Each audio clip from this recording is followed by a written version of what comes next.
राजस्थान में लोकसभा की तारीखों के ऐलान के साथ ही लोकसभा चुनाव का बिगुल भी बज चुका है। राजस्थान में 2 चरणों में चुनाव का ऐलान किया गया है। पहला चरण यानी कि 19 अप्रैल को 12 लोकसभा सीटों पर, तो वही दूसरा चरण यानी कि 26 अप्रैल को 13 लोकसभा सीटों पर मतदान होगा। प्रदेश में लोकसभा की 25 सीटें हैं और पिछली 2 बार के लोकसभा चुनाव के नतीजे में बीजेपी का ही दबदबा देखने को मिला है, जहां बीजेपी ने दोनों ही बार प्रदेश के सभी 25 सीटों पर काबिज किया है। हालांकि पिछली बार में लोकसभा चुनाव में हनुमान बेनीवाल की पार्टी राष्ट्रीय लोकतांत्रिक पार्टी का गठबंधन हुआ था एनडीए के साथ में। इसमें हनुमान बेनीवाल नागौर की सीट के साथ में चुनाव लड़े थे और उसके बाद में जब कृषि कानून बिल आए, बीजेपी ने पारित किया, उसमें हनुमान बेनीवाल की पार्टी ने एनडीए का साथ छोड़ दिया था और उसके बाद में लगातार हनुमान बेनीवाल एनडीए का विरोध कर रहे थे। और इसके बाद अब इस बार भी बीजेपी का प्लान अपनी इस जीत को बरकरार रखते हुए हैट्रिक लगाने का प्रदेश के में कांग्रेस की स्थिति 2014 लोकसभा चुनाव से पहले अर्ज से फर्श वाली हो गई है, क्योंकि कांग्रेस 2013 के विधानसभा चुनाव में राज्य के नृत्य वाली बीजेपी से कांग्रेस की गहलोत सरकार को करारी हार का सामना करना पड़ा था। हालांकि 2019 के लोकसभा चुनाव से पहले ही कांग्रेस ने प्रदेश की सत्ता में वापसी की, लेकिन उसके बाद भी कांग्रेस को एक बार फिर से लोकसभा चुनाव में 0-0 से ही संतोष करना पड़ा। हालांकि इस बार लोकसभा चुनाव के अंदर कांग्रेस किस तरीके से अपना प्लान तैयार कर रही है और बीजेपी भी अपने प्लान में पीछे नहीं रह रही है, क्योंकि लोकसभा चुनाव से पहले ही एक बार फिर से गहलोत से शासन वाली कांग्रेस सत्ता से बाहर हो चुकी है। हालांकि इस बार हार का मार्जिन पिछले 2 हारों से बेहतर रहा, लिहाज उम्मीद जताई जा रही है कि इस बार लोकसभा चुनाव में कांग्रेस भी बीजेपी की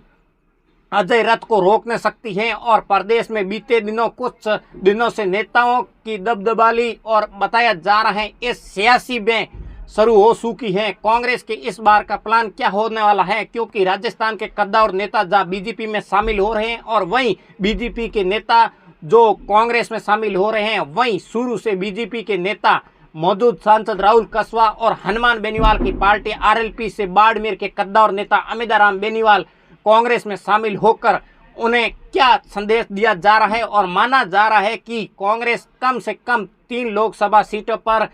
अपना काबिज मजबूत करने में कामयाब हो सकती है, बीजेपी को टक्कर दे सकती है। आज शुरुआत करते हैं कि सबसे चर्चित सीट शुरू की जगह से बीजेपी की टिकट पर 2 बार के चुनाव जीतने वाले सांसद राहुल कसवा का अचानक बीजेपी टिकट काट देती है और काटने के बाद में वो लगातार प्रयास कर रहे थे किसी भी हालत में अपने को चुनाव लड़ना है और राहुल कसवा की जगह देवेंद्र झाझड़िया को मैदान में उतारती है बीजेपी। और उसके बाद में घटनाक्रम होती है और राहुल कसवा एक बड़ी रैली करते हैं। उसके बाद में वो लगातार प्रयास कर रहे थे और उन्होंने बीजेपी से दामन छोड़कर उन्हें इस्तीफा दे दिया। हालांकि तत्काल प्रभाव से कांग्रेस भी ज्वाइन करते हैं और उसे कांग्रेस टिकट भी दी जाती है और उसके बाद में वो लगातार प्रयास कर रहे हैं, क्योंकि लोकसभा क्षेत्र के अंदर शुरू के अंदर वो अचानक वहाँ जाते हैं और लोगों से प्यार भी मिलता है। और अभी बताया जा रहा है कि राहुल कसवा को उम्मीदवार घोषित करने के बाद में शुरू लोकसभा सीट पर पिछली बार से बीजेपी का कब्जा, जिसमें 2 बार राहुल कसवा चुनाव जीते थे, इस बार क्या वो बरकरार रहेगा बीजेपी के लिए या फिर नहीं। क्योंकि बात की जाए बाड़मेर जैसलमेर की, तो इधर केंद्रीय कृषि मंत्री कैलाश चौधरी भी चुनाव लड़ते हैं और केंद्रीय कृषि कल्याण मंत्री कैलाश चौधरी के सामने,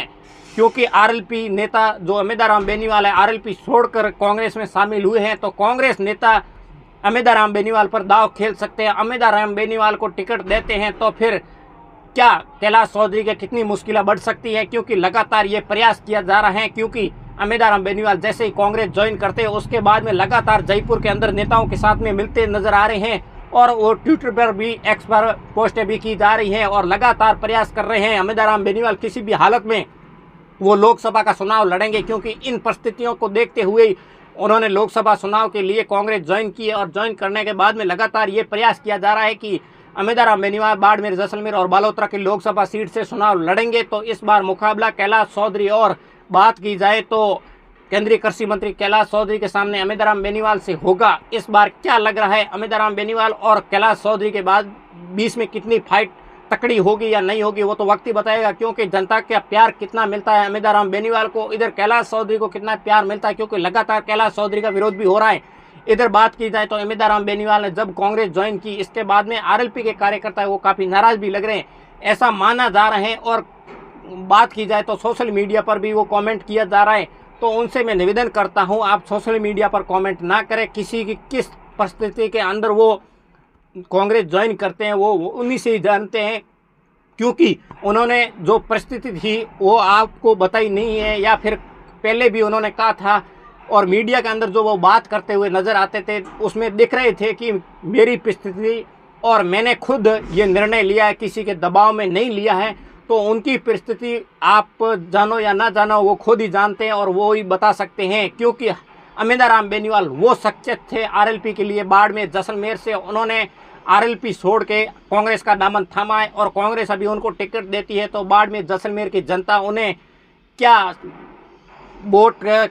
बढ़िया मार्जिन से जिताते हैं, क्या होता है वो तो वक्त ही बताएगा। क्योंकि अमिता राम बेनीवाल संघर्षशील नेता है और उनके साथ ही बात की जाए जनता का उनके साथ प्यार भी मिलता रहा है। और इस बार के लोकसभा चुनाव के अंदर क्या रहेगा क्या नहीं रहेगा वो तो देखने वाली बात रहेगी। अमिता राम बेनीवाल किसान कौम से आते हैं, वो लगातार भी प्रयास भी कर रहे हैं और इसमें समुदाय पर भी अच्छी पकड़ रखते हैं। और माना जाता है कि कांग्रेस ने इसलिए उनकी ज्वाइनिंग की ही कि ताकि उन्हें कैलाश चौधरी के सामने मैदान में उतारा जा सके, और जिसके चलते ही इस सीट पर भी कांटे की टक्कर मानी जा रही है। और बीजेपी की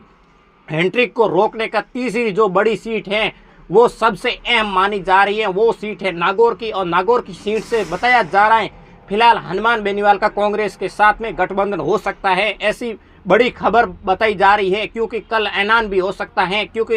हनुमान बेनीवाल जो लगातार हैं वो प्रयास कर रहे हैं दिल्ली के अंदर किसी भी हालत में कांग्रेस के साथ में गठबंधन किया जाए और लोकसभा का चुनाव लड़ा जाए। और इस बार का क्या होता है वो तो वक्त ही बताएगा, क्योंकि हनुमान बेनीवाल वर्तमान खींवसर से विधायक है और बीजेपी ने ये मैदान में उतारा। और कांग्रेस से बीजेपी में आई ज्योति मिर्धा को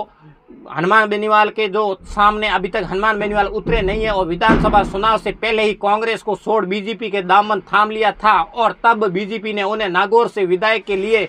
वहां से ज्योति मिर्धा को मैदान में उतारा था। और उनके सासा जो कांग्रेस से उम्मीदवार हरेंद्र मिर्धा से उसी समय हनुमान बेनीवाल का इसके अंदर बहुत मतलब बताया जा रहा है कि हनुमान बेनीवाल ने उनके सामने आपका उम्मीदवार नहीं उतारा। और अंदर खाने ये भी बताया जा रहा है हनुमान बेनीवाल ने हरेंद्र मिर्धा का सपोर्ट किया। इसमें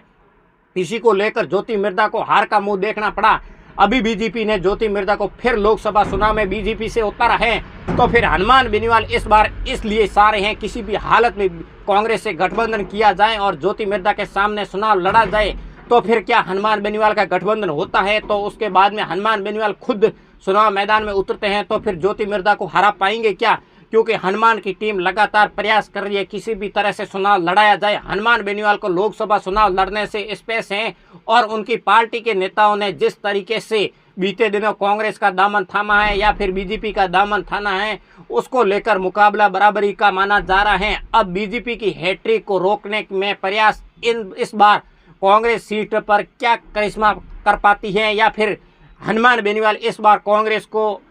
बाहुबली के माना जाते हैं क्योंकि हनुमान बेनीवाल से कांग्रेस से गठबंधन होता है। तो फिर हनुमान बेनीवाल इस बार लोकसभा के अंदर बड़ा मुकाबला कर सकते हैं, क्योंकि पिछली बार हनुमान बेनीवाल बीजेपी के साथ रहे थे तो बीजेपी को 25 सीट जीत पाई थी, और इस बार लोकसभा चुनाव के अंदर कांग्रेस के साथ रहते हैं तो कांग्रेस की बल्ले हो सकती है। क्योंकि हनुमान बेनीवाल की जो टीम है वो लगातार